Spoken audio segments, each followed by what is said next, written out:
Hi. Yo, Hello. Hi, Billy. Do you prefer Billy or Bill? Billy's fine. Whatever you want to call me, as long as it's not, too inflammatory. So, Billy. Yes, sir. It's good to I, meet you, Chad. you too. I was going to wear the mask, but for some reason, when I do StreamYard um, and I don't use my earbud, it like, it glitches. It's really weird. And so I have to wear my earbud with doing StreamYard. What is that? Uh, is that me? It might be, actually. I don't think it's me. I don't hear anything. What do you guys hear? Can you hear it now? Nope. Yep. Oh, there. It went away. Went away. Now I can't hear Billy. Right. All right. How about now? Oh, we got you. We can hear you. I I I, I heard you fine. Yeah. I bought new headphones with a speaker to hope that would help with the echo, and apparently headphones ain't what they used to be brand new. It just has a weird crackly thing going on with it. Yeah, I think it was because of the headphones. These wired headphones ain't no good. And Hmm. yeah, I'm one of those weird people that's scared of Bluetooth earpieces. Oh man, I'm so screwed. I listen to so much Bluetooth earphones, but anyways, well, how are you, man? What do you want to talk ah, about? oh yes, sir. I'm doing well. So, um, out of all the people that's on this corner, uh, there's a few people that I relate to well, and you're one Mhm. of them. When some of the things I've heard you say is like you pulled the words out of my mouth, and we both have a different journey, and we went through our addiction uh, through different means. And I wanted to compare and contrast Mm, what it was like for you to be in a community and to be held accountable by, peers versus, me doing it on my own and it just being me, my wife, and God. And I, yeah. I like to see what, what we could pull, what nuggets we could pull out of that for some people because community's hard, right? Bringing people in your life is difficult. And Yes. my life was extremely difficult trying to do it by myself until, 7 years later, I found a community I could work within and my life flourished. But that 7 years of doing sobriety by myself was, I mean, I won't by myself. I had my wife and my Bible and the good Lord, but I didn't have anybody else. And so I just curious what your thoughts were. And yeah, Hmm. I know you can't talk much about, or it's my understanding that you can't speak much about the AA process, but you can talk about the community and stuff and how that affected you, right? Yeah, I mean, I can talk about all that stuff. That's kind of why you never see me with my face, unless we're like in a private chat or something. Uh, Um, Billy, I think you're echoing. If you mute yourself while Chad's talking, it'll make it easier. and actually, Billy, there might be a. Let me see here real quick if there's a button for settings, audio. Yeah, if you go into your settings and go to audio, there's echo cancellation button you can press. So if you go, yeah, you know what I'm talking about? Okay. Um, so okay, so there's a reason why I don't show my face on any of these videos. Um, it's not because I'm ashamed or anything like this. It's not even because there are any rules about this. Um, in the recovery community, there's they're all merely suggestions, and so I try to follow the suggestions. And there are a couple of reasons why they have the suggestions. One of the suggestions is if I already have a problem with humility or being humble as it is, so one of the reasons is, trying not to make it all about me. And so that's one of the reasons for the anonymity. The other reason is, if I come on here and start talking a bunch of crazy stuff, then I become kind of like this spokesperson for the 12-step program, and that would be not good because no, there's no person that is the actual spokesperson for the 12-step program. So that's the whole reason behind that. And the reason why I try to practice that anonymity is so that I can actually talk about all the things you just talked about openly without violating the traditions too much. And I still actually don't adhere to them perfectly because I am a personality, and and I do talk about a lot of things that I wouldn't talk about in the meeting, things like politics or religion or things like that. So for if anybody's listening and you're wondering about like let's say a 12-step program, in order to go to a 12-step program, there are no rules. You can be in there if you like. If you say you're an alcoholic, you can whatever. You can be in AA. We don't have any. There are no rules. You can. The suggestion is that the simple suggestion is seek God and help others. And that means that God, when I say God, I mean whatever comes to mind for you. I don't care what it is. I don't care if a God is a cardboard box or if it's Christ or whatever. We don't care. It's like, what are you willing to submit to, and are you willing to do these steps? Which you actually don't have to do. Those aren't rules either. So those are the simple ideas and around that. So if you feel like you're struggling with a substance like alcohol, and you really need to and it's not working out for you on getting sober on your own, I would say go to AA and find somebody to help you take you through the steps, and see what happens.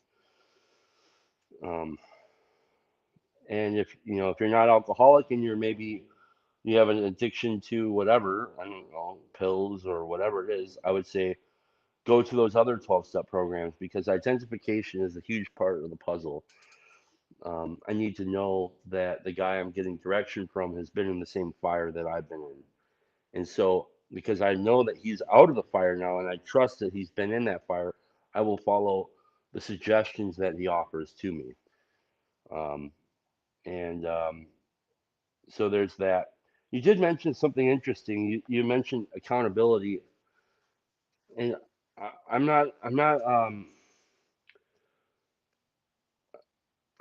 I know there are sponsors in Alcoholics Anonymous that will hold you accountable if you ask them to. Uh, I don't think that's a tricky one.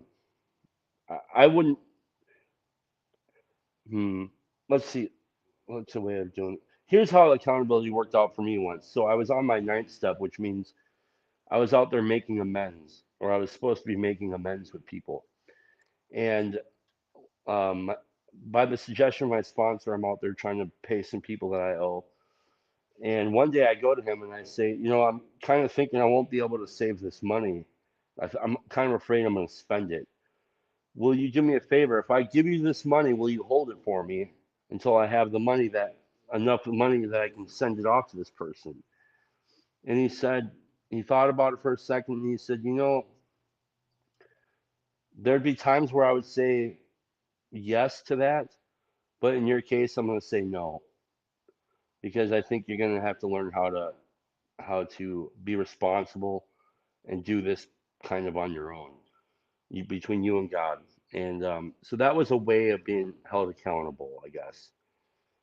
But like the way that I approach actual sobriety versus abstinence versus drinking when working with with an alcoholic, um, I tell them I don't give a shit what you do. If you want to drink, go drink. I don't give a fuck. Like I'm not your babysitter and I'm not your drill sergeant. Um, my only concern is are we going to do these steps? And because I believe that through the process of the steps is where this person is going to be able to have a spiritual awakening and be able to build a relationship with a God that they're willing to work with, and then inevitably become a channel for um, for God, so that they can be useful to other people. And I think that's how the community works. Like that's why I go to meetings, is so that I can, basically a meeting is like a fishing hole. I go there so I can find, hopefully find somebody new to work with.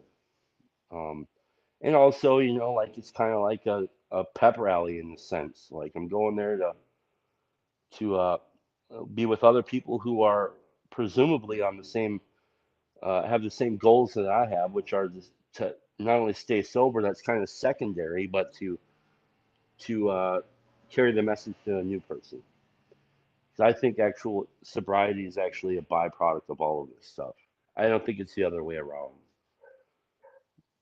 Okay, now you can talk. Sorry. Right. So, um, one thing I say, when you're going to a meeting every week, that is accountability, right? Hmm. Because when you're around your peers, you're Hmm. around, it don't matter if it's 2 people, 10 people, 20 people, whatever, you know, and you're supposed to be living a certain type of way, and you show up, you don't want to show up dishonest. I don't care. The most dishonest person in the world doesn't want to be dishonest to the people that are right there in their sphere, right? They want to be Hmm. dishonest to the people that they're going to see today and never see again. Hmm. So just the act of being around the same group of people every week is a form of accountability. And even Yeah. even if you got, a guy on the other line that's, I don't care what you do, just follow these steps, that's still, you don't want to let that guy down. No. There's a whole level of accountability that you're putting on yourself, and it's a subconscious one that it's hard to see when you're in it, and years down the road you can see it. It's like for me, and I don't suggest anybody do it the way I did, because I just kept replacing addictions with addiction with addiction. I went from drugs to alcohol. And when we kicked alcohol, I stood on my own for 3 years, but I had all kinds of other addictions. Like one of the things that I did, for a whole year, I read nothing but I probably read six, little kids action adventure books for like middle schoolers, right? Like 6 books a week, right? It's all I did other than work. Because it and that was my first year of not drinking. Because little kid books don't have adult problems, right? You don't have to worry about the same problems. I'm taking myself out of my body and putting myself in these stupid, silly situations through reading a book that I don't have to deal with on a regular basis. And that was my replacement for alcohol. And every year, it just, my replacements changed and changed. And then when I did accidentally relapse in 2016 and it put me in the hospital, there was an awakening. Hey, I got to do something different. So I joined the Christian church, and that was probably the best thing I ever did, because now I got 100 people around me that are expecting me to live like Christ, right? And I don't want to let them down, but there's a danger with that too. And I'll use a story from this week. So one of the things I've done trying to repent is, when we're in our addiction, we do things to cover our addiction, right? I'm not going to get into anything that was illegal, but there are things that we have to do to cover our addiction. Sometimes isn't what the government says you should do. And my quest to give back, and my quest to repent, to teshuva, to turn my ways, I almost made serving people around me, homeless people, and trying to help with alcoholics, and so on and so forth, into an idol. Like, oh, I mean, it was like right there at the edge of serving people being another addiction. And I'll give you a short caveat to kind of explain the point. This past Sunday, my wife texted me while I was at work, said that there was some bad storms the week before, and one of her friends had some trees down in the yard. Like, no problem. Send me some pictures. See, oh, that's no problem. I can, grab my chainsaw and go take care of that. What do you think about Monday? Sundays? What do you think about Monday? No problem. She's got no issue with it. Her and my kids go over there while I'm working. It wasn't until Monday night that I realized that it was my wife's birthday. So I put serving my community and serving people in front of my wife's birthday. She didn't care. She knew what I was doing. She still tells me it's okay. I didn't take her out till last night. But that's the kind of short-sighted stuff that I still get myself into, trying to make amends for the lifetime of addiction. Mhm. Right? Yeah. Well, listen, I don't think that there's any wrong answer to this, and I actually don't think that um 12-step programs has the corner market on how to recover. It's just what I found that works. And like when you mentioned the situation with that you just talked about with taking the tree down and on your wife's birthday, I mean, that's a it's a very dynamic situation, right? I mean, so like there's like a cascading of service that's happening there, right? I mean, your wife wants to be of service too, and so like I don't think there's really anything wrong about that. No, it's different now. If your wife comes to you and says, "Hey, like no," then you're like, "Oh yeah, shit, I can't. I'm not gonna do that." But like, like so. Here's something to keep in mind: the best we get to be as people, as human. And so there's going to be lots of failure along the way, or like what we perceive to be failure. We're not going to ever completely hit that ideal. And so, like, it's just something you keep in mind for next time. And um, I'll hear this a lot. I mean, and I guess, I'm real leery to say whether or not what I was doing was good or bad or right or wrong or whatever. But like the first 5 years of my sobriety, I like if I had to go to work at 7 o'clock in the morning and that was my schedule to be at work, or like 8, I'd schedule with one of the guys I'm working with in the halfway house, and I'd say we're gonna meet at 6. I'm gonna pick you up. We're gonna go to McDonald's, get something to eat, and we're gonna do some step work, and we're gonna read for an hour or whatever. And I pick him up, and we go there and we do that, and then and I would do that like almost every day, and then I go to work right after. From there, I'd go to work and come home, get cleaned up, and hit a meeting or something. And that was a damn near an everyday deal. Well, it worked well because I mean I'm single. I don't. I really don't have like I'm not really made to be in a relationship. I'm still pretty selfish and self-centered. So what I'm doing there is a good place for me. It's a good thing for me to do. Now, some of the guys I worked with were like looking at me and how I'm doing this. Like, man, you're like with me every day. You're doing this. You're doing all this stuff. Like, I don't know if I want that because it looks like you're addicted to AA. And it's like, I'm not saying that you should do this. I'm just telling you what I'm at where I'm doing this. Like, there's plenty of stuff to do, man. Like, we get sober not just so that we can live well and like not just so that we can get the nice home and the nice wife and the kids, but I believe God got me sober so that I can help people get sober, and that's as basic as it gets. So for me, it's kind of it's right up there with being a husband. I mean, so if we got a hierarchy here, we got seeking God and helping others and being a husband. It's all kind of this same thing for me. Um, I don't know if that should be for everybody, but that's what I found that works best because I'm easily distracted.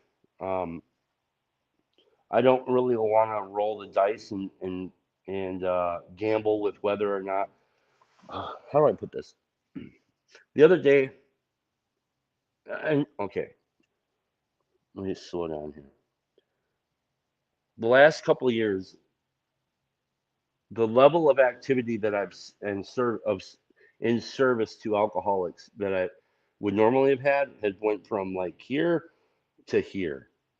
And part of that is because I got married, we bought a home, we moved a little further out of town, and I'm entered in a whole new season that I have no idea how to live in.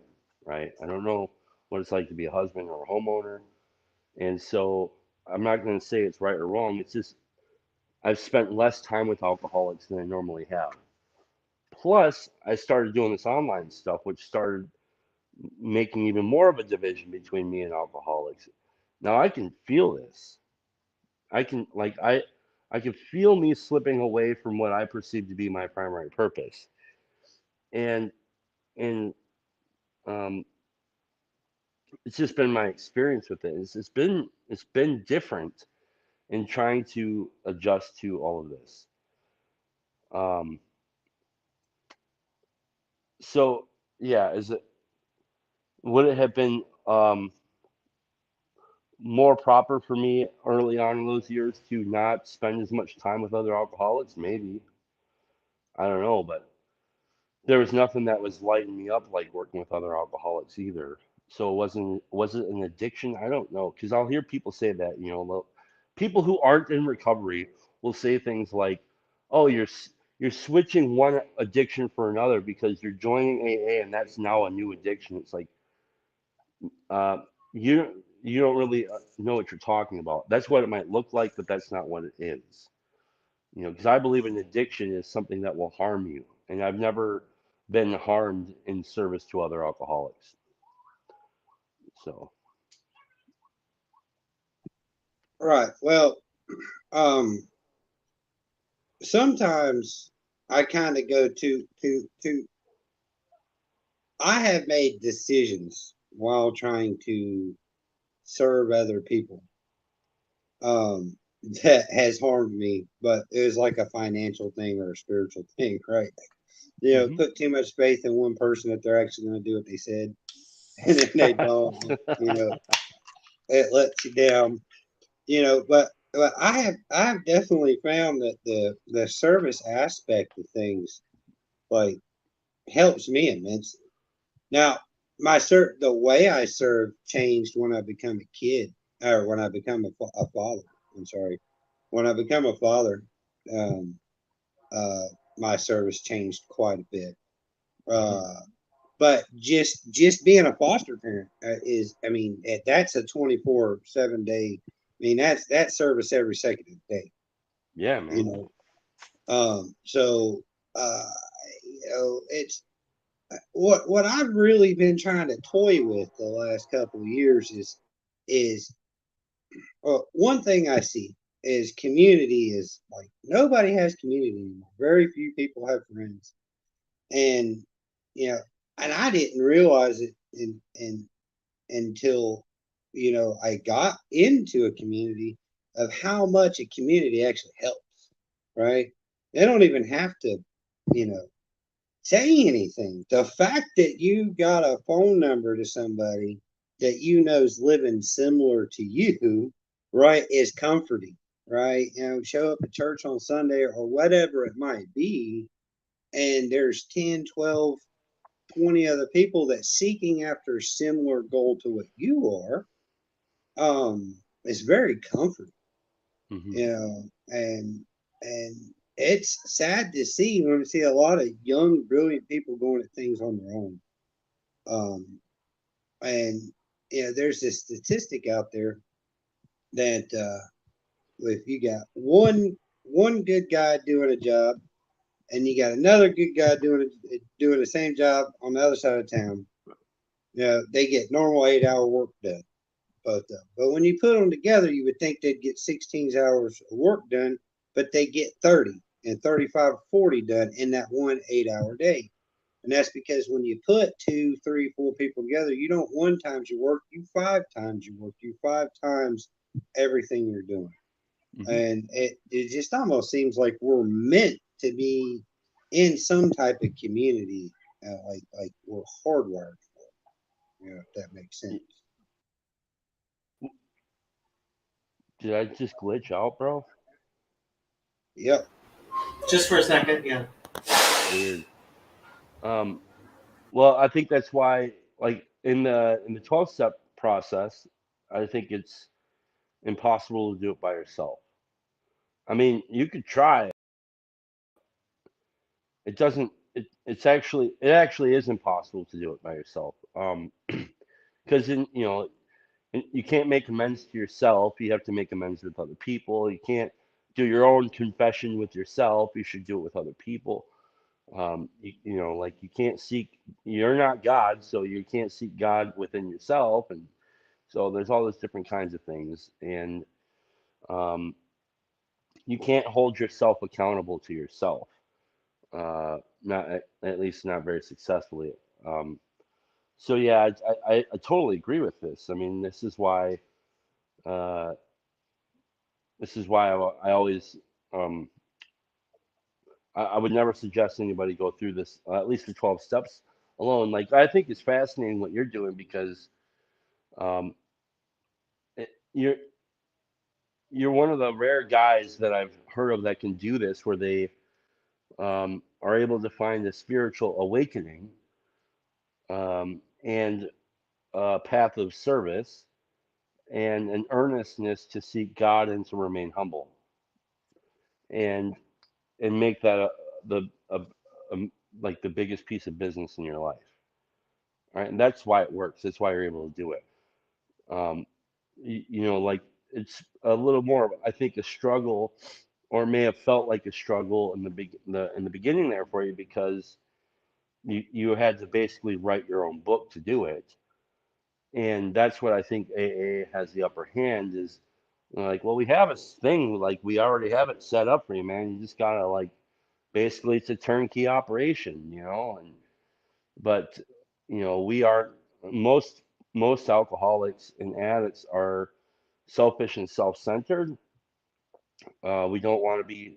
We're afraid we're going to be told what to do. We're afraid that somebody's not going to understand us, and like we have a better idea. I want to be heard. I don't want to listen, um, and I don't know how to respect the ratio of two ears and one mouth. And so I just got all these issues, and they're constantly blocking me and keeping me separated from God and from my fellows. Go ahead, Tom. So, yeah, I kind of want to say something in there because I think there's a self-selection bias where the people who um, really do work on that well and will then take themselves out of becoming visible and talking even when they should.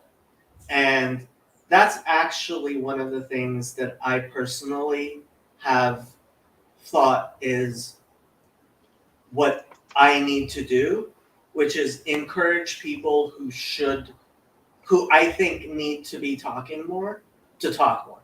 Like I kind of prodded Billy to start his channel, and um, while anytime you've needed a break, Chad, I've certainly supported. Like, if you need a break, take a break.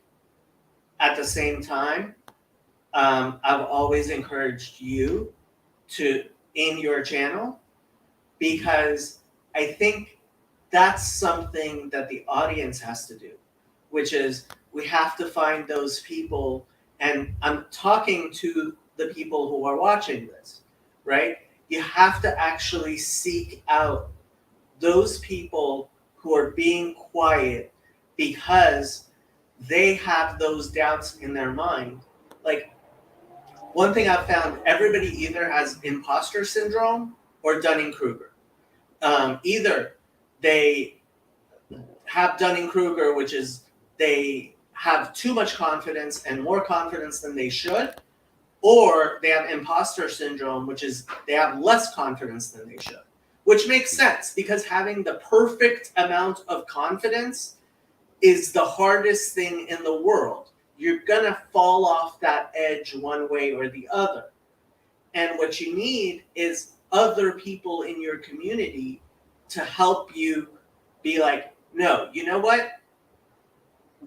You do have something to say, and I do want you to hear what you're saying, or at times being willing to say, hey, you know what? Yeah, you had your say, but right now you need to just, two ears, one mouth, and that's something that's on the audience, that's on other people to help you with. So that was my little rant. Well, sir, I absolutely despise doing the videos, and chatting on Discord. Uh, I think so different, and it's always a fight and an argument. And of course, why would anybody want to listen to me? You know, I don't know what I offer. I've always found that my skill, that doing, speaks way better than what I can verbally, right? The applying my trade, and that's one of the weird things about it is in my service I'm not focused in one area. I do all kinds of stuff, whatever presents itself. And also in my job, I'm a maintenance man, right? I do everything. I do plumbing, carpentry work, tile work, carpet work, HVAC, you name it, I do it. It just it's a constant shift and move. I tell everybody, I am not great at nothing. Hell, I'm not even good at anything, but I'm okay at almost everything you put in front of me. I can do enough to say I kind of know what I'm doing in most aspects in my life, um, but I can't specialize in anything, and that plays out in every aspect, in the way I serve God, the way I serve people, the way I serve my family, and what really started all this internet stuff for me was last year. It was jumping on Father Eric's um, site because on his live stream because I just got back from Florida, and it was the one of the most crazy experiences I've ever had on a mission trip. And so many revelations had come to me while I was on that trip. But I just felt this spiritual void, right, in me. And I could see all the things that I'm doing wrong, and I could see nothing I was doing was right, or at least that's how I saw it. And now I'm not saying that it's fixed, but through seeking after it and pulling teeth, and people like you, Jacob, asking me to talk to people and asking me to get more involved has actually healed some of that void that I didn't know how to express. Well, I like what you were saying there about like you're this handyman. You have to do kind of all these different kinds of things, like whether it's tile or HVAC or carpet or whatever it is, carpentry. Maybe do something in the driveway, whatever it is, right? But the way you're able to do that is you're paying attention to what you're doing. You're paying attention to giving something a shot. It's like, well, maybe I could do this, and you give it a shot. And like, well, I've never, let's say, um, whatever. I never resodded the lawn before. I think I could do that. Let me try it. And so in doing that, you're paying attention to where you're at and what you're doing, and that's kind of how I approach all of this stuff. Um, and that's kind of how I approach um, seeking God too, and like in service. I'm not an expert either. I mean, it's like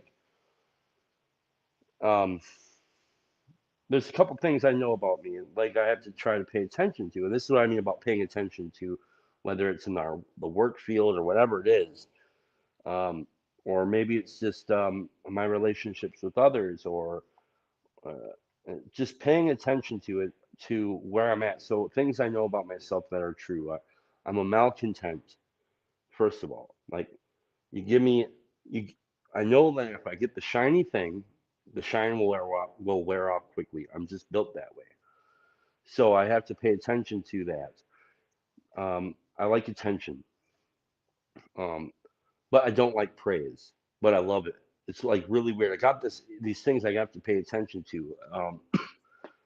I think I definitely want to be heard, but I don't know if what I'm saying is right. So like it's like constantly paying attention to these different kinds of things. Um, and I love like one of the things that AA has that I've learned a lot from is this concept of seeking God, right? And I remember I was talking to Vanderclay once, and we were talking. It was in one of these live streams, and back when he was doing the Thief in the Night videos, and I was telling him about how in AA, like they have a thing that talks about seek a God of your own understanding.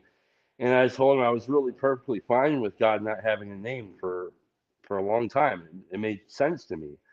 And then he's like, yeah, he said something like, but eventually you like like how did he say it? Something about he said, does your wife have a name? And I'm like, yes, she has a name, but that doesn't mean I stopped seeking her. So like eventually I found like the God of my understanding turned out to be Christ, right? And that but because I used to think, well, it's not about whether you find it, it's more about seeking God. It's not about finding God, it's about seeking God. Because to me that makes the most sense. And even if I have found him, I must continue to seek him. Right? Because like if I stop seeking my wife, we're not gonna have much of a relationship, you know? So I found her, she married me, but that doesn't mean if I stop seeking her, we're gonna have a problem. And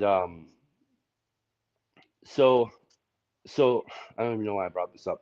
I guess what I'm trying to say is there's things I have to try to pay attention to, and that's why I love about the actual process of the steps. There are steps I should be taking on a daily basis that help keep me in check. Like I have a real problem with prayer, dude. Like right now, there's somebody in the corner that agreed to let me call them at 4 o'clock every morning, and so I can pray with them in the morning because I need to.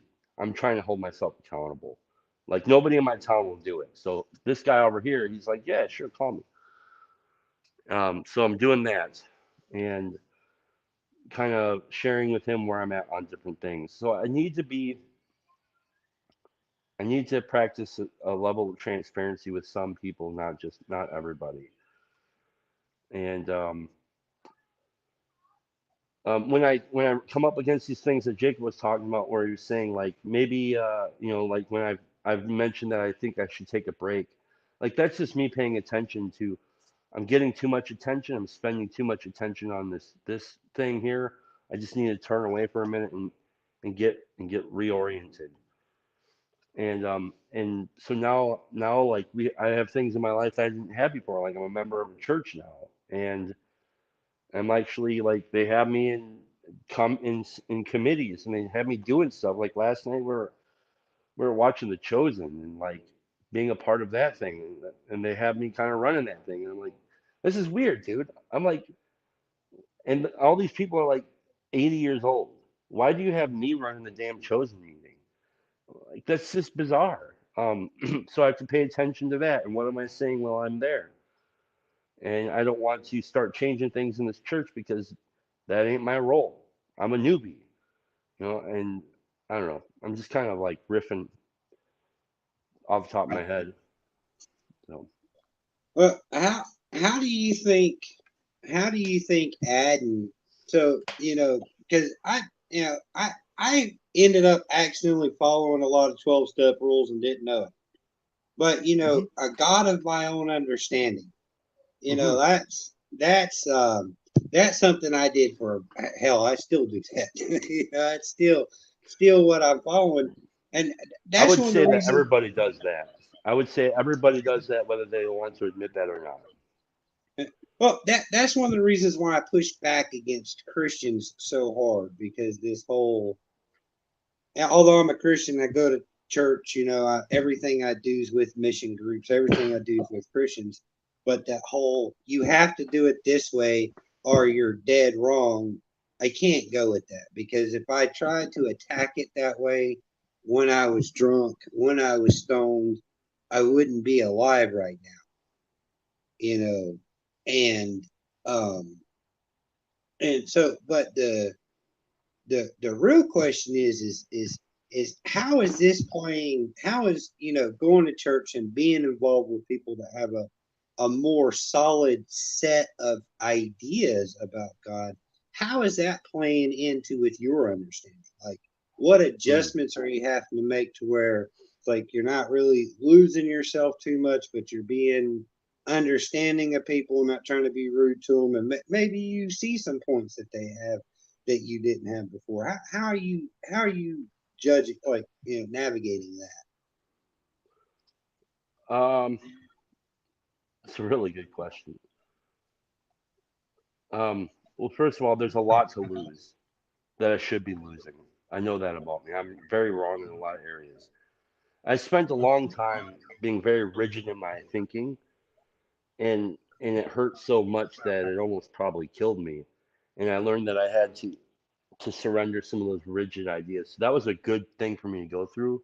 And so now when I come into this new arena called the church, um, one that I'm willing to submit to, uh, I have experience with trying not to be the know-it-all there.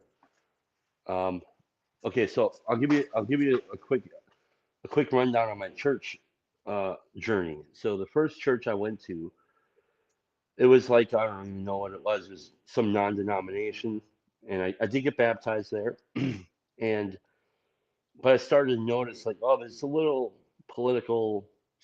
I ain't really about it. Like I, I have a good ear for nuances, so I know what they're talking. I can hear the little buzzwords happening in here. And this is during the pandemic, so nobody's wearing a mask. I know what's happening in this church. Like I agree with a lot of this, but I don't know if I want it in my church. Right? So I started noticing that's a little weird, and I'm not saying anything really about it. And then the pastor knew that I was in AA. My sponsor was going to that church. He knew that he was in AA, and he knew like about this God of our understanding thing, and, and it was like 4 or 5 weeks, six no shit, it must have been like 2 months I'm going there. And one day, and his sermon is about you can't go to heaven on a higher power, is what he said. And I was just like, well, I'm getting the fuck out of here. I don't want nothing to do with it. Like, 'cause I ain't about it. Like, if you think you're going to go to heaven on a higher power, great. If you think you're going to go to heaven on worshiping a Corvette, fine. I don't give a fuck, dude. Like, it's none of my business. But it was like, it was a personal shot. And I got up quietly and I left. I got a call from the guy the next day. And he said, I was really offended that you got up and you left. And I didn't really like that. And I said, hey, man, I'm just telling you, like, I don't think what you're doing is wrong. I'm just not going to play a part of it. And he's like, well, AA it's in errand and it's not in this and that. I'm like, I understand that you feel that way. I'm just not going to play the game. So, like, you can do whatever you like. And I appreciate you baptizing me and all that stuff. I really do. But I'm not going to sit in this church anymore. It's just not for me. And it was really a weird situation. And so after that, I asked my wife, hey, do you want to help me find a church? You want to do this with me? Because she wasn't going with me at the time, which was kind of like the first mistake, right? I didn't invite her along on the journey. And so we found a church that we liked, and it was really good. And and then about 5 or 6 months we noticed like there was some weird stuff going down. Money was being missing. We're having business meetings about a lot of weird shit was going on. There was new management coming in that was completely changing the church.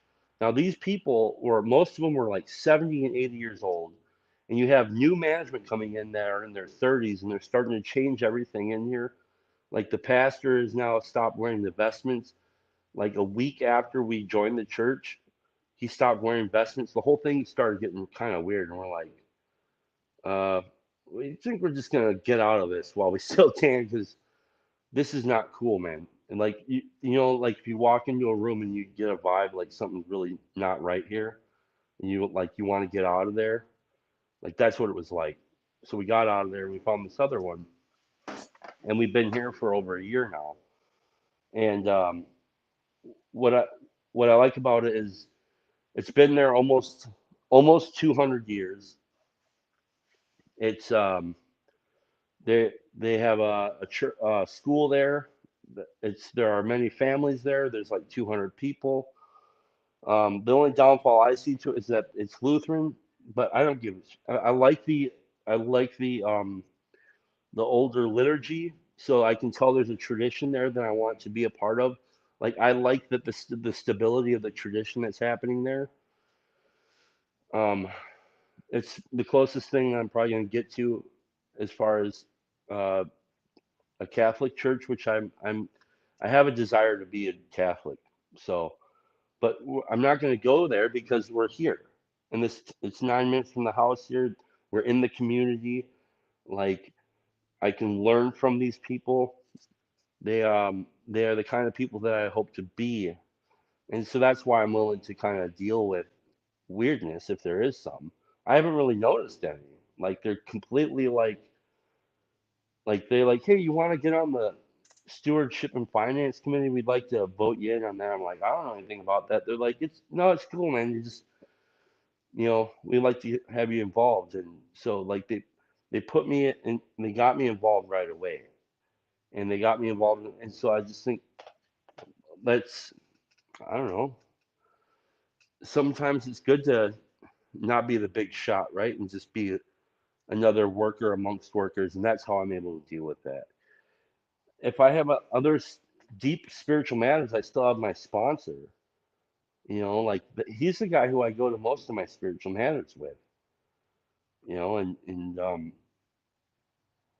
so I don't know. I don't know if that was any of that was helpful to your question. It was, and I'm to the point now to where I don't really care if my views line up with the church I'm at. So I'm a member of one church, but I go to multiple churches, and the reason why is because we us Southerners did Baptist too much, right? We quite literally got Baptist churches on every corner. So, Hmm. I mean, within 10 miles, there's like 50 Baptist churches, and there's like 90-year-old grandmas in each one of them, and hardly any capable, young people there.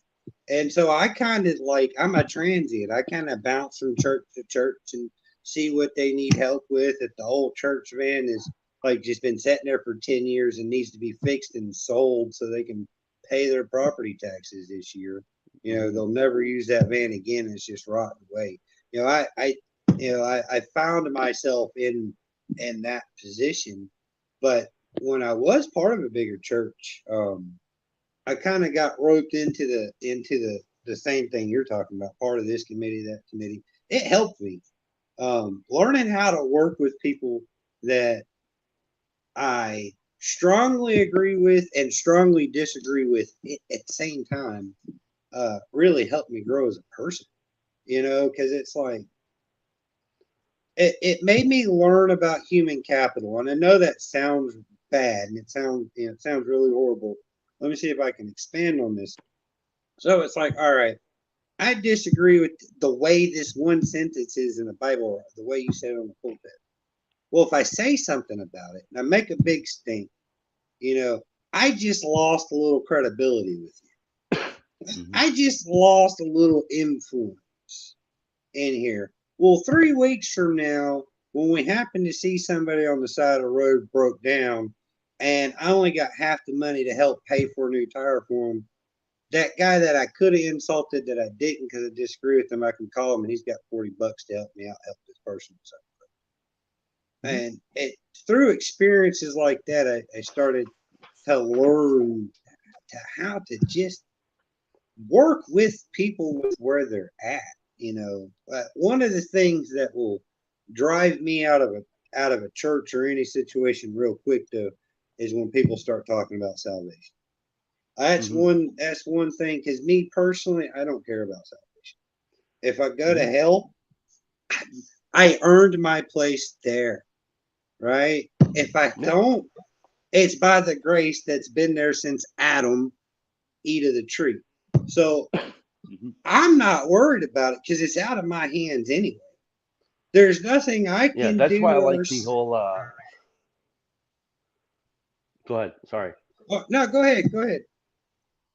That's why I like. I made comments about Hodor from what is that? That stupid ass show. The dragons Game and of Thrones. Game of Thrones. Yeah, yeah. Like I like the Hodor salvation thing. It's like maybe my job is to hold the door for you. Maybe it ain't my job to get into heaven. Like I ain't worried about getting into heaven. That's a huge distraction. You get somebody like me who is like selfish and self-centered, and you tell me that I'm supposed to get to heaven and that's going to be my aim. What do you think I'm going to do to get there? Now if my focus is more on how can I help you get there, then I think that's a far more balanced thing to do, right? Because like if, and this is why like it's the concept of I don't help other alcoholics so I can stay sober. I help other alcoholics because that's what God has me doing. You see what I mean? And it's not so I get something, it's because that's my job. And it's the same concept. Like, first of all, I can't save people, but I can serve people. And my job isn't to, I don't think my job is to get to heaven. My job is to help people here. And so like the whole salvation, it gets under my skin too, man. But there are things like um, that I've had to kind of learn, like maybe maybe it's nice that I just have an opinion and I can just keep it to myself. Why do I need to tell? Like, why do these people need to know what I think about this or that? Like it's like maybe I'm just wrestling with it and I'm wrong, and maybe I'm right. Who knows? But like maybe that's where I can really grow my relationship with God is on these particular questions. And then I have other places like this where I can come and say, what do you guys think about this? Like I had this whole video this morning. I'm rambling about all these questions I have. Like this is a place for it, and that's good. And sometimes I sit with my pastor, and I told him I was like, to be honest, I don't really know what the hell I am. We're Lutherans here, but I don't think I'm a Lutheran. Just to let you know, like that's where I'm standing on this thing because I want to be honest with you. And I told him I ain't gonna go around and tell other people this because it's none of their business. But between you and I want you to know, like, this is kind of where I'm at, and I wrestle with some of this stuff. And so he's like, oh, it's whatever. So whatever. But like, it's like that other pastor that said you ain't gonna go to heaven on a higher power. I didn't have to say anything to him. I just wanted to walk out because like I'm not gonna try and change this guy's mind. Like you think I'm gonna change that guy's mind? No, all I'm gonna do is fight with the guy. So I want to try to be as loving and tolerant as I possibly can. And the best way to do that is just to say, well, I'm glad you're doing it, but I'm not gonna be a part of it. Goodbye. You know. So, but yeah, I like what you're saying. Yeah, and there's and that's been a release. We've been able to talk to people um about some of this stuff that I don't really, if anybody ever went back and watched the first video the first time I talked to Jacob online, um, there was concepts that had been in my dome that I hadn't talked about in 5 or 6 years. So when I was actually trying to talk about some of these things, I was fumbling on the words because I hadn't actually talked about them. It's like reading the Bible. I read the Bible to myself a lot. When I go to read it out loud, I fumble the word so hard because I'm not used to reading it out loud. It's this weird disconnect, between the physical action and a mental Yes. and that I mean it. thing. I think what you were talking about with helping um, alcoholics is kind of what I'm doing in the foster field. So I'm very Hmm. fortunate that I did not catch a bunch of charges when I was being stupid. Now I did catch, I did catch some charges, but I was lucky enough to good lawyers, lots of money, and they went away uh, after some time and expungement, and so on and so forth. So I'm fortunate that I can do what I'm doing. But a lot of kids that we take in are kids of addicts, kids of Hmm. alcoholics. And considering that, my father was an alcoholic, I know what it's like to be on the receiving end of a drunk fist. I also know Yep. what it's like to be the drunk fist. Not saying I ever hit kids, Yep. but Right. Right. Right. and so I'm in this unique situation to where I can relate to some of these issues that not a whole lot of people who have a clean background that can be foster parents can relate to. And Hmm. so for me, the way I see it, it's like like I alluded to before, I had done things in the past that hurt my community when I was an addict, trying to chase money to pay for my addiction.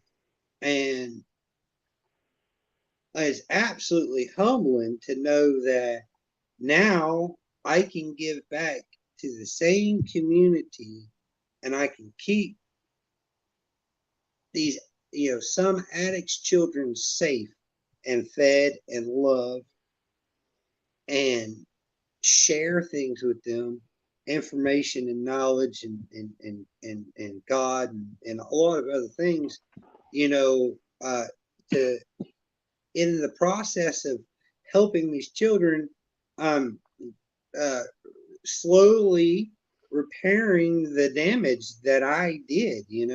Although I probably never sold drugs to their parents, um, somebody else's parents was involved in that same stuff as I was. So it really there's a really strong opportunity there to do something. To I think a lot like Alcoholics Anonymous. I decided to invite Michael in despite his horrible microphone, which is echoing also. But because I mean, listening to you guys, you're really. I mean, I made some jokes in the description of this YouTube video, and I think like you guys really you hit home on. Okay, stop talking so damn much about what's in your head and start actually like doing things in the real world. Um, and when I saw Michael was watching, it was like, yeah, Michael's actually somebody who does things in the real world. And like all three of you are tradesmen, right? Uh, and I We're was just listening. tectons. Yes, tectons, exactly, like his tectonic skull. And I was listening just before this to this idiotic podcast of three guys with PhDs who are just saying the stupidest things over and over again. And like there's something real about people who do things in real world. They have a wisdom and capacity to actually talk about what's real in the world. And Hmm. somebody whose head isn't filled with a bunch of crap is gonna actually go and ask people like that, hey, what do you think? What help me think about this.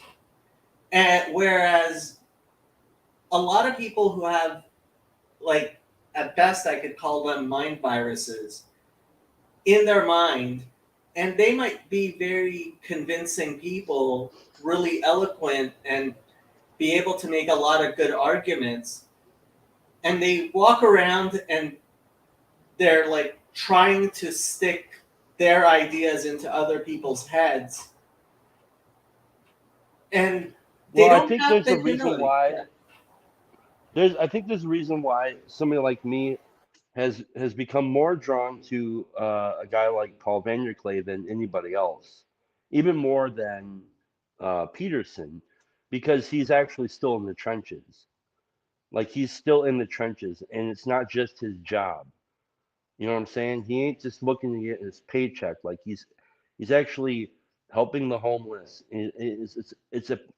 It's his life, right? And so I think if there was any advice that I would give anybody out there, and this is why I noticed about you, Billy, is so you found a niche, right? You found your niche where you're actually good at serving, and you make it the probably the biggest piece of your business to do that, and you do it, and because of that you're able actually to grow.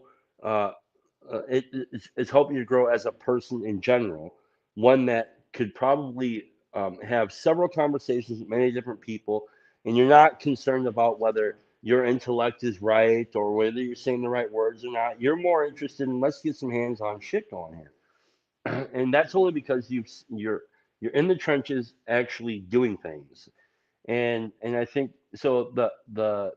The advice that I would give anybody out there is um, find out where you could be of service on the ground and in the trenches and make it a big piece of business, perhaps the biggest piece of business in your life, and everything else will basically fall in order. If you make serving others the biggest piece of business in your life, that and seeking a God that you're willing to submit to, if you do those two things and you make that the most important thing in your life, then then you're gonna be fine.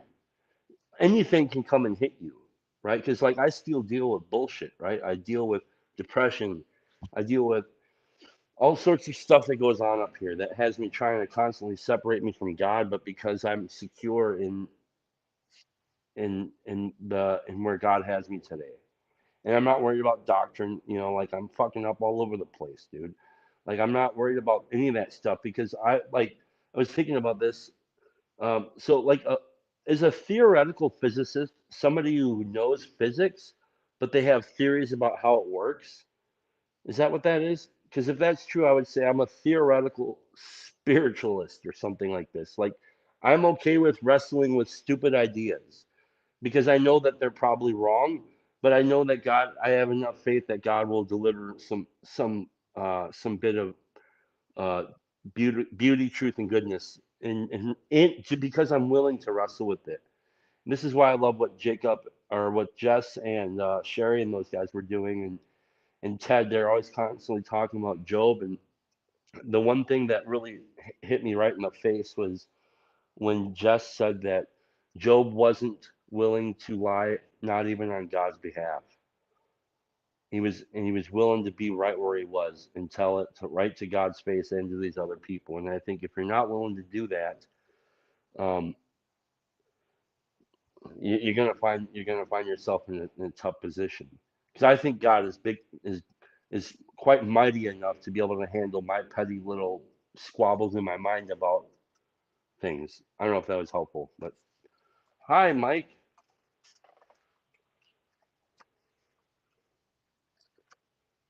Did I freeze up? Hey, Oh, there he is. I just got to church, so that's. But I figured I should say something, or I don't know. If you guys want to know something about like getting stuff done or whatever, uh, this is my wife and I are now directors of student ministries at our.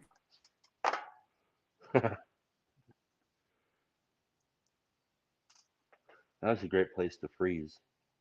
Did he just freeze? Yeah, he's frozen. Yeah. You were saying you are director of student Yeah, ministries. I don't have a good connection here. But You were saying you were director of student ministries, and then everything froze up. Oh, okay. Yeah, that's my new job now. So part time, my wife and I. But that way, nobody has to worry about her being a pastor that's a woman, because some people might be offended by that. Nor does it matter that uh, no one even looked at my resume before giving me a job. So that's how you get stuff done. You just make up titles. So, Michael, you have 3 daughters now. Yep, How's the baby? she's good. Yep, healthy, happy. How's Smiles. the Tecton school coming along? I mean, I haven't really done much this summer because taking on this new job and the new baby, but I'm not. It's not. It's not forgotten. I mean, I've been doing more writing than like. I just have to take the time to set up interviews and stuff. That's kind of a tedious process. So Yeah. So there, I mean, I think it's really important that we have so many tradesmen in this little corner, and I just want to hammer that home. I think there's something real about when you have to make things work, and even like we were taking a look at Mike, your mic's pretty bad. Uh, um, oh, okay. Um, the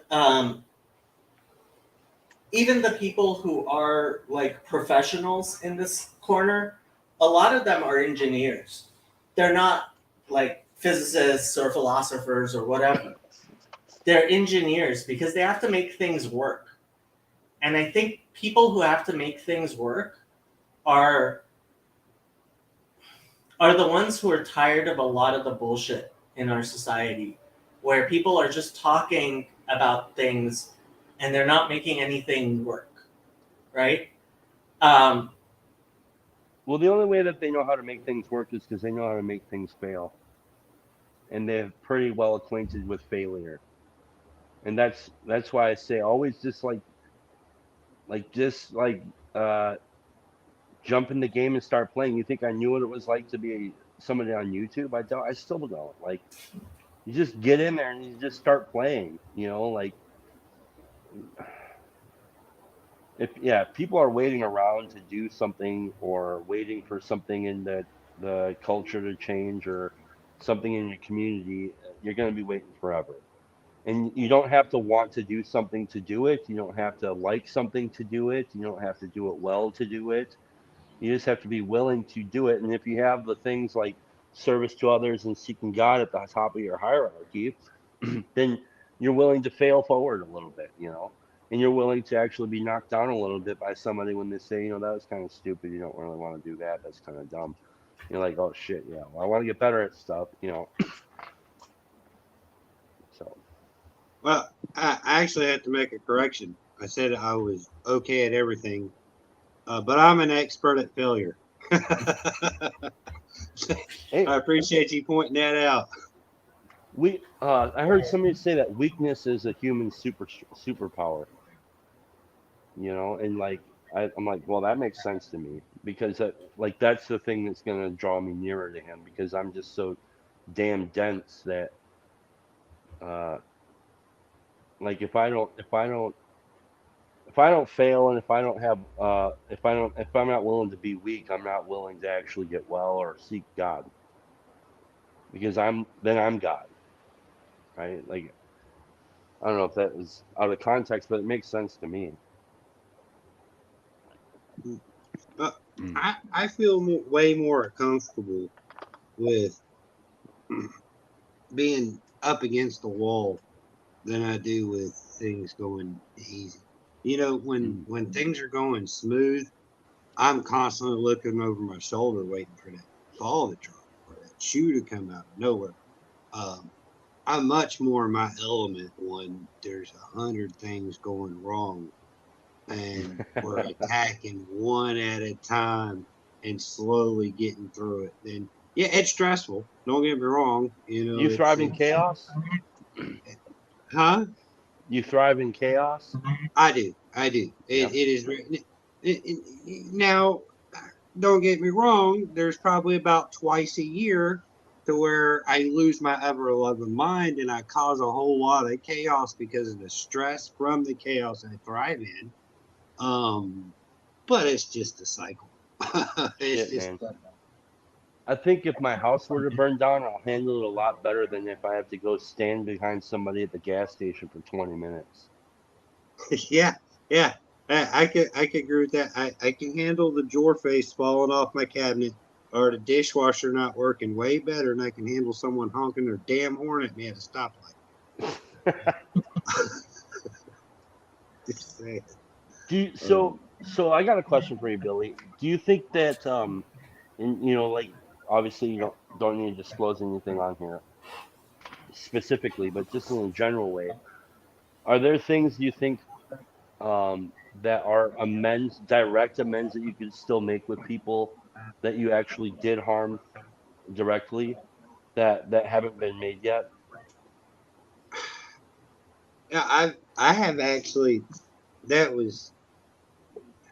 I don't know where it come up, but it's come up somewhere recently, and I was thinking about that, and I think it come up with um yeah is a parable Jesus told that a man was in line to give his offerings, and Jesus told him that if you're not right with your brother, you need to drop your offerings right now and go make it right with your brother first. Hmm. I am man, the thing is in my darkness, I can't even remember some of the people that I'm sure I've done some bad stuff with. Yeah. I am, and I'm not sure how to square that. And Hmm. also, you know, I don't know if I'm willing to forgive some of the people that I would ask for forgiveness from for some of the stuff they did to me. I'm not sure. I don't know if I had forgiveness in my heart for certain people. Yeah. And so that's a tricky subject. One of the things that I've always done, um, and I learned this when my dad died. My dad died when I was 8, and the thing I learned to do was to just ignore him. Right after he died, the pain was so there. I just ignored his memory. I ignored everything about him. I ignored everything. And so when I have a separation with a person in a painful way, I don't think about him anymore. I just Hmm. let it go. And I'm not saying that's the right way, and I'm sure I'm wrong for that. But I don't know what that looks like. Like, so I've made amends with some people. Like I've made amends with my sister, Hmm. and some blood relatives and things. But Hmm. over the large scale, I I don't even know how to go about doing some of that. And there was a few years ago there was a family that or there was a person that I had an outs with and a long time ago and tried to fix it and they ended up staying with me. Him and his family ended up staying at my house for about a year and it ended badly. It went good for a while until it didn't. Hmm. And one of the things that I ran into is I'm such a different person now than I was before. Hmm. I'm not as violent as I was, and I good Lord has managed uh, to take care of me financially. I'm as far as middle class, I'm not rich or anything like that, but I'm redneck rich. And when Yeah, everybody yeah. lives in single wide trailers, and you live in a modular, that you're rich. You know what I'm Hmm. saying? Everybody Yeah. driving a 30-year-old vehicle, and yours is 10 years old. To them, you're rich. To me, I'm Yeah. just low middle class, right? High class white trash.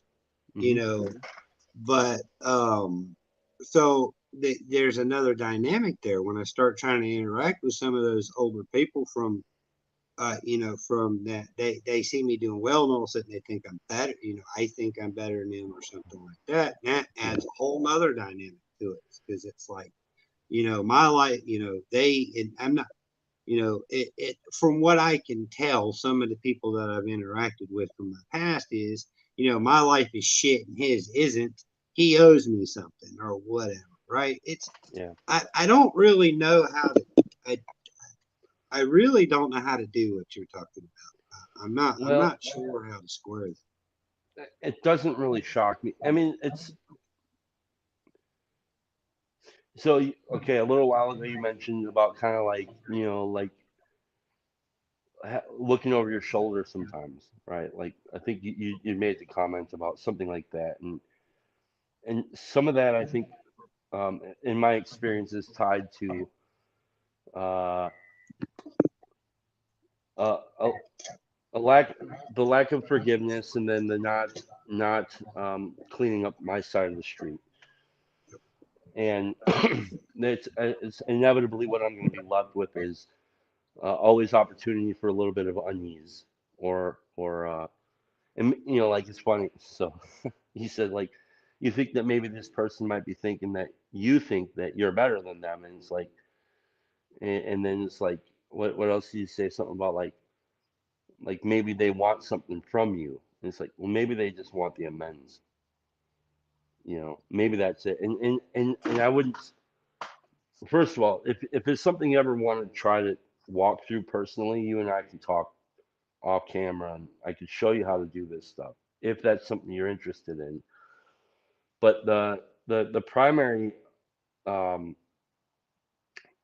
primary result or principle is something like this: if I want to be left off the hook or let off the hook, I'm gonna have to let some other people off the hook, and um, and I don't know how to do that. Like I had to be shown how to do that, and I had to be given a damn good reason why I would be doing that. And somebody had to walk me through on why this makes the most sense. And so I had to do that, and I don't walk around thinking, looking over my shoulder. I don't like my past doesn't haunt me at all, and there's some fucked up past, and let me tell you a quick story about an amends that I made. So so there's this process in the steps. There's this one of the steps is called a fourth step, and that's called an inventory, right? And like you said, you're like, well, I wouldn't even know where to begin because I don't know if I can even remember some of these people. And I had the same thing, but so my sponsor said, I'd like you to go through. We're going to do this inventory, and you're going to write down all these people that you think you have a resentment against or whatever. So I did all this, and I remember while I was writing it down, I left a couple people off the list. Um, and one of the reasons why is because I was afraid that if I told my sponsor this, that he wasn't going to help me, right? So one of them was there was a lady from back when I was like uh, 17. This lady had me come over to her house and clean her barn. And so I was cleaning her barn, and while I was in there, I found like this old ass box tucked away with some old coins and some old dollar bills, and I stole them. And And I remember when I was writing this fourth step, and I traded them for weed too, which is hilarious. And I'm doing this fourth step, and I remember it came to mind, and I was like, no, that ain't that big of a deal. It doesn't need to go on here. And another one was I was drunk one night, and I was at my buddy's house, a dude who played drums. I would go over there and we'd get drunk and shit and play music. And one night I went over there and I stole some quarters from him, and I helped him look for them. Like he had these quarters on his stacks of quarters on the table, and I took them, and I helped him look for them, and I told him I don't know where they went. So I lied to him and I stole from him. So those two things didn't go on my first fourth step initially. And one day I was sitting in a meeting, and I was kind of squirrely, man. I had this feeling that you're talking about, this looking over my shoulder shit going on, and there was somebody said something in the meeting that it hit me. I was like, holy shit, I need to get this off. Like I need to take care of this. And I go to my sponsor right after the meeting. We go out in the parking lot. I said, hey man, I left a couple things off my inventory I need to tell you about. Here they are. I stole some money from this lady that I helped clean her barn, and I stole some quarters. And he's like, He's like, great. Now you can start making your amends, and you'll start with those two, and you'll do it today. And I was like, shit. So I went on Facebook and I found these people, and I called the woman, the lady who I stole that money from. I called her and I said, hey, how's it going? This is Chad. Do you remember me? She's like, of course I remember you. And I was like, so remember all those years ago when you asked me to clean out your barn? She's like, sure, I sure do. And I was like, well, when I was cleaning out your barn, I took some old coins and some old dollar bills that were in a box, and I want to pay you back for that and try to make amends for the harm that I did. And she said, oh my God. She's like, you're the one who did that? I blamed my brother for all those years, and we haven't talked since. So I was like, son of a bitch, she said, I love you. Thank you for telling me this. And yeah, you can owe me this amount of money. So I gave her that amount of money. But because, I caused this damage in somebody else's relationship with somebody that I'd never met before. And in making the amends, I was able to help maybe them clean up some past. And so, like, we don't know how we're affecting the lives of other people if we're not making direct amends. And that's the reason. Ever since then, it's like, yeah, I need to do this stuff because I don't know what God's going to do with these things, right? And I've seen some people make amends for some really crazy shit, dude. Like you would not believe, and they're terrified that they're going to go to prison and whatever it is, and nothing happens except the people say, oh my God, thank you for doing this. I love you. And like this sounds tripe and all that stuff, but these are true things that happen every day. So that's why I brought it up because being sober is great and all that shit. That's fine. Seeking God is wonderful, but are we cleaning up our past the best that we can? Like this is where the world is made better. You know. Yeah, well, I've had making amends in the past blow up, and Hmm. um, and so I am definitely guilty for ignoring my messes and Hmm. cleaning up other people's messes. Yeah. Well, Very guilty for that. And that's why if a new guy that I'm working with, he'll be like, "Oh, I want to start making amends." I'll say, "Nope, no, no, no, no, no, no, stop.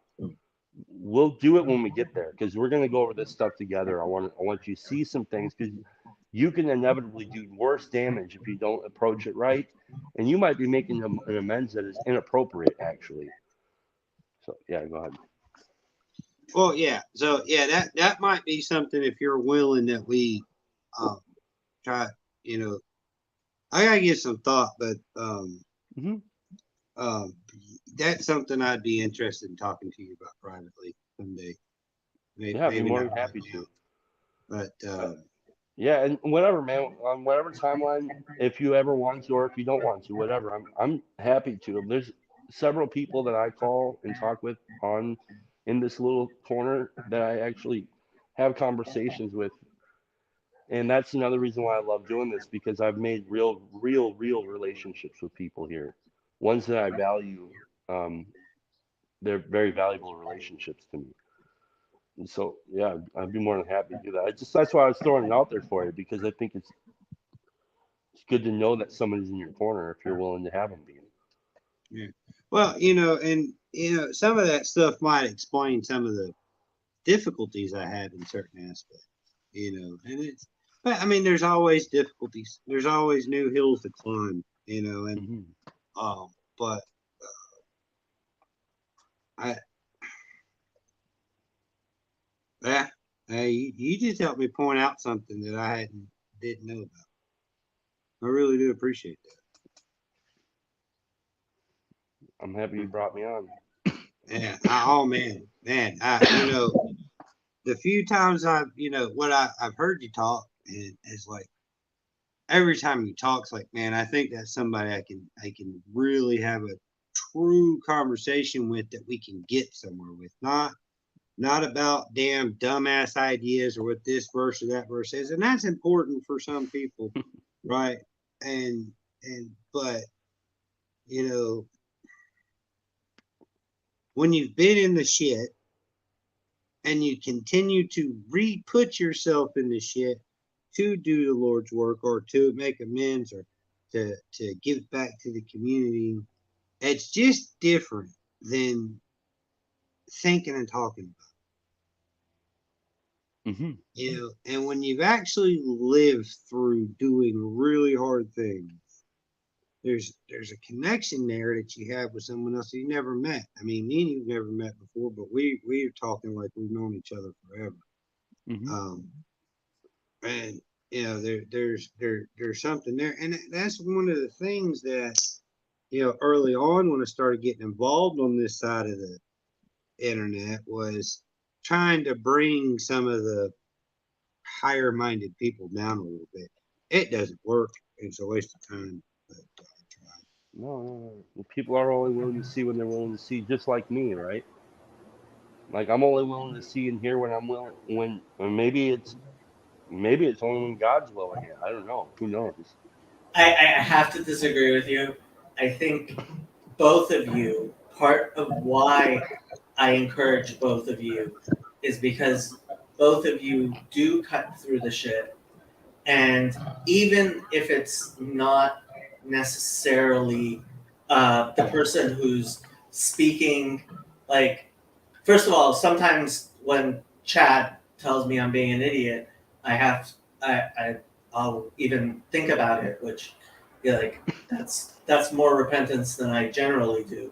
But um, like, but no, I have to disagree. I think both of you. That's why you do have the respect in this low corner, which I think both of you certainly have my respect, um, because you do cut through the BS, and that's that's worth a lot. That's I think worth yeah. a lot. Well, we appreciate I appreciate it, but like I think there's a place for people for the big thinkers too, because I don't think that I would be able to do a lot of the stuff I'm doing now without some of that. So I think everybody's got their place. And listen, if there are different contributors in the corner, and I think everybody's got their role, and that's good. And because maybe what Billy's talking about and what I'm talking about isn't something that somebody's interested in, and it ain't gonna do shit for them. And maybe it's something that like whatever, whether it's Mark or or Nate or whomever. Um, I mean, like Vervaeke is great and all, but he doesn't really do a whole lot for me.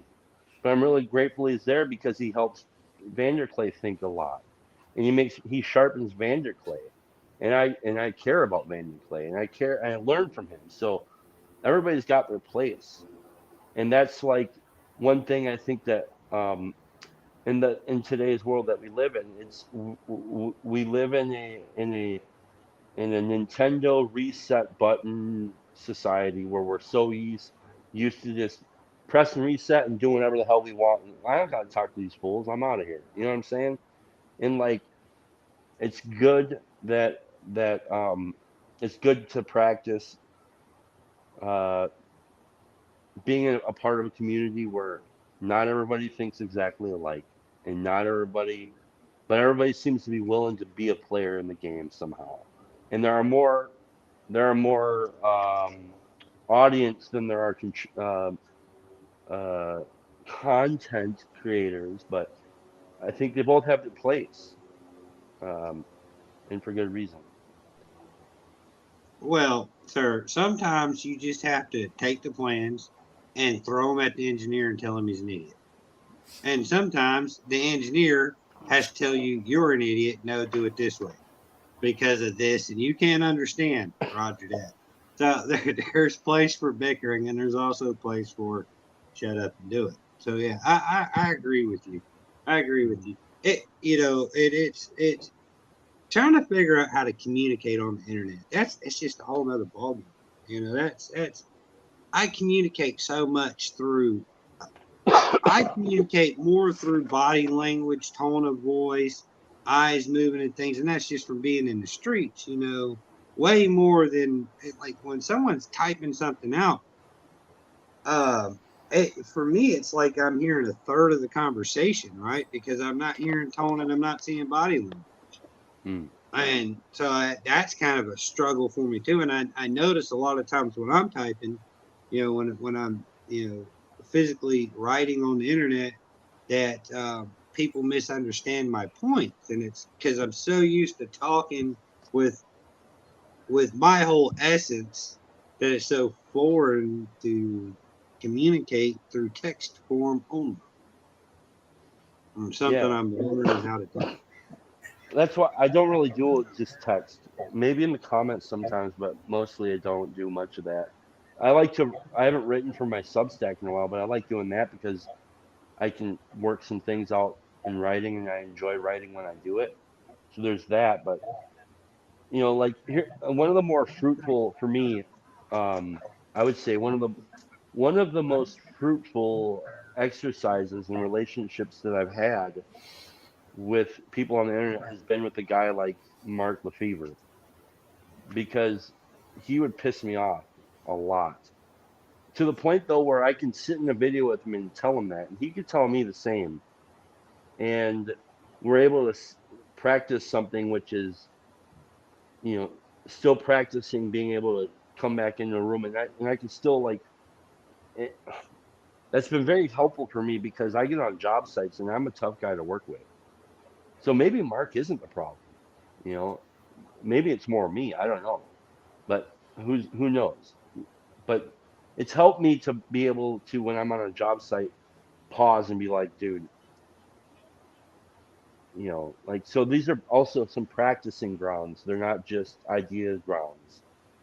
So I think it's good when we're able to work through tough conversations and things like this. And like the fact that Jacob and I like are able to be in several conversations time and time again. I mean, Jacob's pissed me off more than a lot of people, but like I know Jacob's heart, and so I don't know. It's a good thing. It's a good thing because how easy? What would I be missing out on if I was just like fuck all y'all, which I've wanted to say, and but then I'd be missing out, and like Well, and I yeah. so I've done it. I said fuck all y'all and deleted Discord and Me had to too. come back. Uh, Me too. there's something about unconditional love, which you can't practice it with too many people. You can't. You simply can't because there's just not enough of you to go around.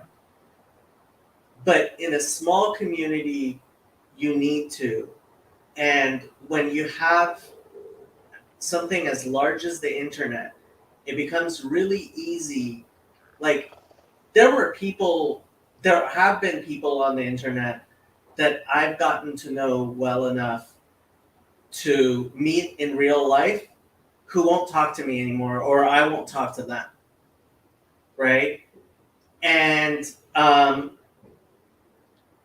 it, that wouldn't happen if we were living near each other. Like we would go get a beer, right?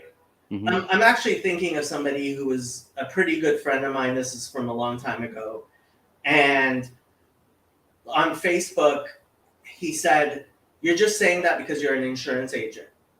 I was like, "Did you just say that, like, for money, I'm saying things which?"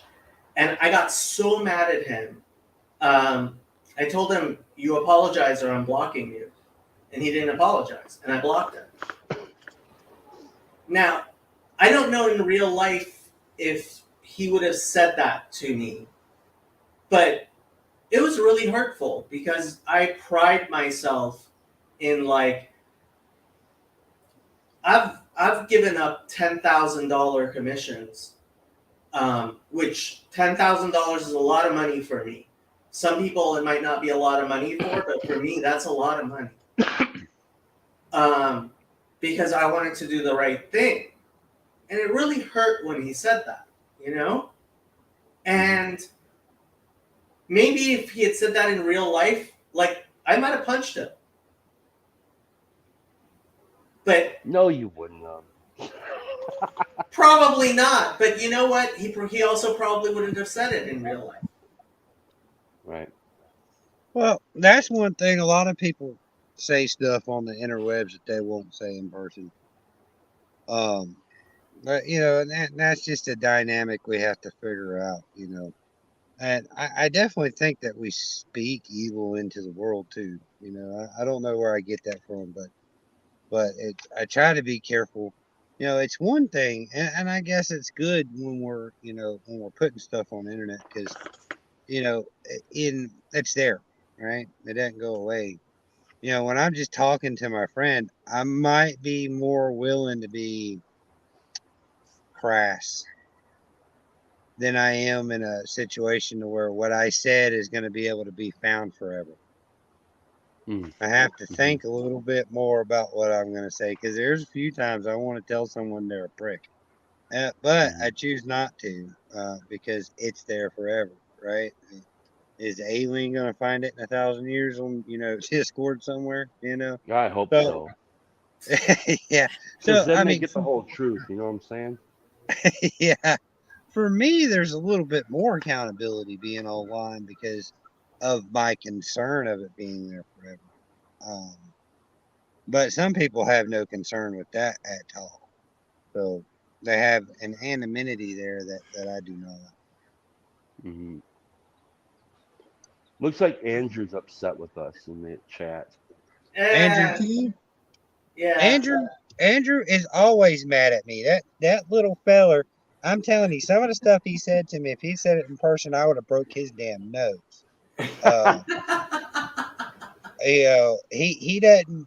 That's the thing. Us rednecks are a little different. There's some things you can't come sideways about. I'm 5'11" and 260. My punches still hurt, Bubba. You might whoop my ass, but you're gonna wake up in the morning and you're gonna remember me looking in the mirror. I'm just saying, Well, Andrew there's has something let off about the that deep though, end. right? Sometimes that's the most healthy thing that can happen between two men. Because you got Yeah. two immovable objects, and it's like, well, we just got some tension here that needs to get resolved. And like I And want to be careful with some of that too, because like there was a guy I just heard recently, a guy got uh some drunk dude got pissed off at a dude because he had tattoos, and he pushed him down. He didn't even know the guy, but he pushed him and he hit this guy that had the tattoos.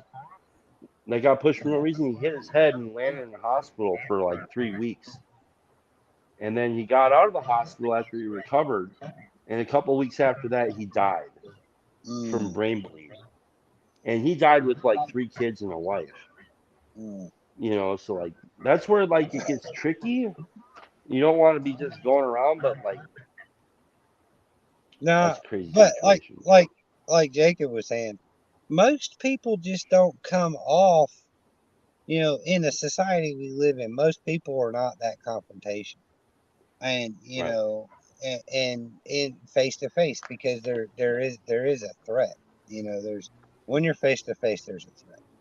When okay, you're not so face to face, what you say is easy. when if you meet Andrew, hopefully you will eventually meet Andrew. He's half Chinese. He has an Asian mother.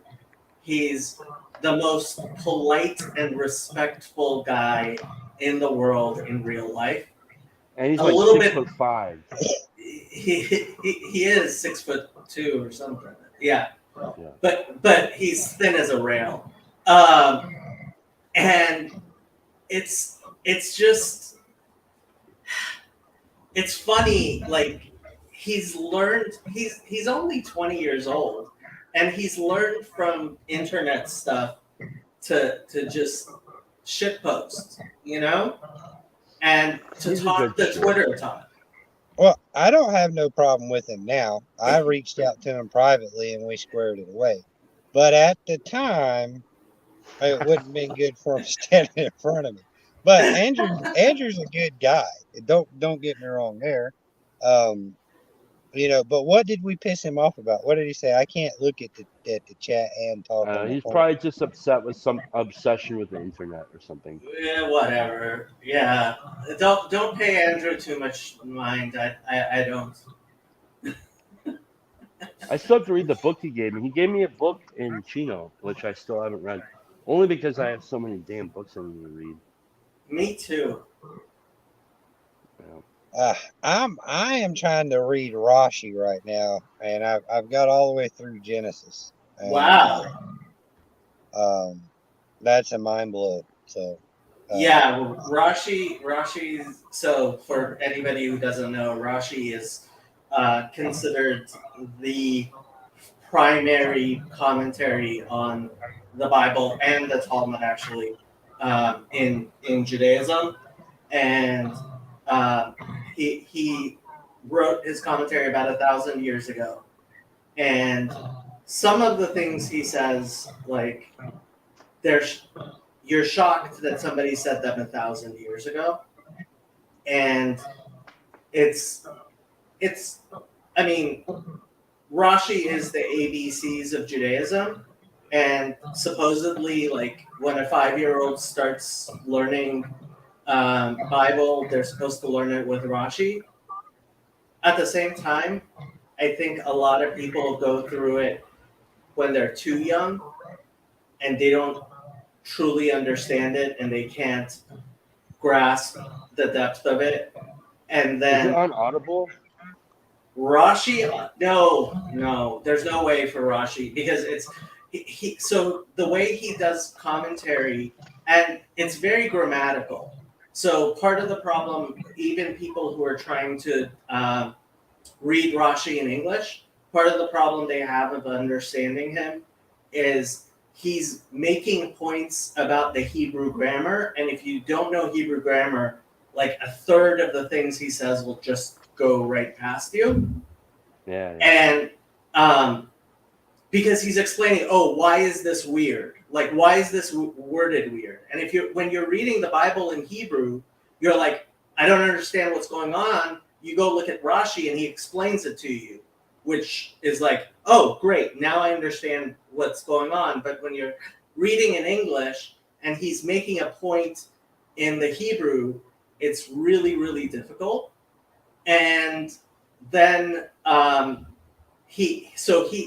it's individual, like, he makes comments on individual words and individual, like, it's not a broad commentary. It's like a very micro level commentary on generally on individual verses. So I don't know if you could do an Audible book, but he's available in English all over the internet for free. Yeah.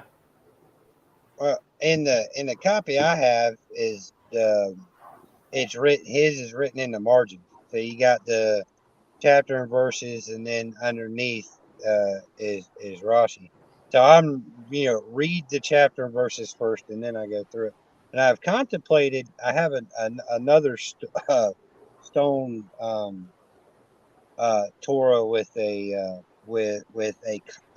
bunch of different commentaries all layered in the same way that Rashi is. And I've thought about going through that Genesis before I go into Exodus with it, but I also picked up the Abrahamic Faith book that James Tabor wrote and the Moses Scroll that Ross K. Nichols wrote. And I'm trying to figure out the time to read all these books. That's why I like Audible, and I've actually only really been listening to mostly fiction these days right now, and really enjoying some different fiction because I need a break from all that thinky talky shit sometimes. And there's a lot that can be said in the stories that are Biographies are also really good. Yeah, I've listened to the biography of Theodore Roosevelt, which is really good. I'm listening to a biography on Napoleon right now, which is okay. And then um, this Wallace Stegner, I'm listening to as a fiction writer who's doing semi-autobiographical stories, which are pretty good. And like those are all very interesting, very, very interesting books. But hey guys, I gotta cut it short here pretty soon. Oh yes, sir. We've almost been going at it 2 hours, so that's more It's than I flown could hope. by, man. But I have certainly enjoyed this conversation. So I listen to some stuff. I mean, I listen to a lot of YouTube history stuff, but I have learned I have a hard time trying to listen to complicated things while I'm working. Mm. Because it just there takes so much concentration to do what I do. Hmm. Because I do so much different stuff, that I gotta reach back in the memory banks from something that happened 10 years ago to try to apply to today. Right. So there's a lot of times I might listen to the same video 6 times before I get half of what they were saying. Yep. Yep. Uh, Yeah. but yeah, I don't know. I try to learn as much as I can. Uh, uh, but I spent so much time reading fiction uh, for such a very long time that right now I don't see the value in it. I'm not Hmm. trying to cut away from the value that you see in it. You're different than No. I am. Um, That's why I like the different seasons, and I run into those seasons where I'm like, no man, I want to get into whatever, maybe whatever it is, and I try not to direct any of that stuff too much. I just pay attention to what. That's what we were saying about earlier, like doing these different jobs. You pay attention to where you're at and what you're doing, and you can see there's intuition uh, guiding sometimes. So, but yeah, so I got a estuary meeting that I'm gonna hop on here pretty shortly. So um, I appreciate. Hey, we should do this again. I'd be more than happy to do this again. yes, sir. I think you'll have to lead the conversation next time because I ran through all my ammunition. Oh, it was great. It was great. Thanks for uh, thanks for giving me opportunities to talk more about recovery. I love those opportunities. So and thanks for being real and vulnerable too. I Uh, am going to end this broadcast. Do you want to say a last word, Billy? Man, I appreciate it. And Andrew, I do love you, man. You're a good person. Just watch your mouth sometimes, damn it. All Okay, right, I'm gonna bye end. everybody.